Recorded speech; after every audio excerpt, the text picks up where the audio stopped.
We would just be getting the end of the move. This is the weekly opening price here. Yeah. So we are above the weekly opening price. So we ideally want to look for shorts. Is that what you're saying? Yes, and you're also above the 50%. You're not actually above the 50%. You are right in the sense of we are right at the 50%. Do you see that?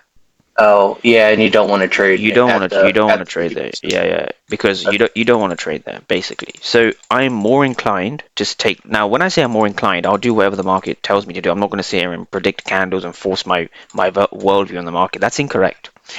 What you want to do is you want to do this, right? So this is what a pre-market game plan looks like. So this is the reason I want to do these sessions, right? So having a pre-market game plan tells you everything you need to know.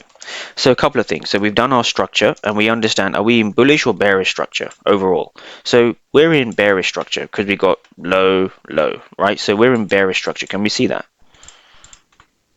Hopefully we all understand that bit. Now, by definition, we would also have a bearish dealing range. So our dealing range is bearish too. Now I get questions about the dealing range, but the dealing range is nothing more than this entire section here.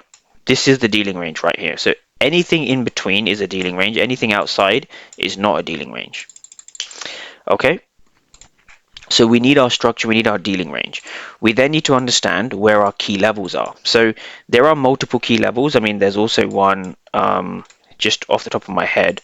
This is obviously a naked chart. There's also a key level here as well. So 15-minute fair value gap. And it's the same concept as this key level down here. We're drawing these levels because they've had reactions, right? Because the order flow has confirmed their reactions. So your pre-market game plan needs to look something like this, right? And also, because we're in the discount, I would also want to be interested in this area, which is where I was trying to target yesterday. So yesterday, it was a very simple move. I was trying to target here down to here. My goodness, did we have a difficult time in this chop, but that's not our fault. That's not our fault, right? We have our levels, we execute accordingly. It doesn't really matter what the outcome will be, if that makes sense. I know it sounds weird. We can't control the outcome, we can only control our plan and inputs. Something to pay attention to.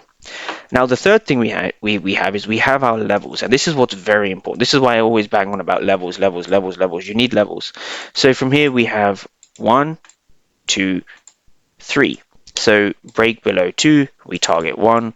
Break above 2, target 3, roughly. And the fourth thing we want to look at, James mentioned this, is the weekly opening price. Weekly opening price. And so how do we use the weekly opening price? So the weekly opening price is used, it's kind of like a magnet. I want traders to kind of understand it's a magnet. So if I get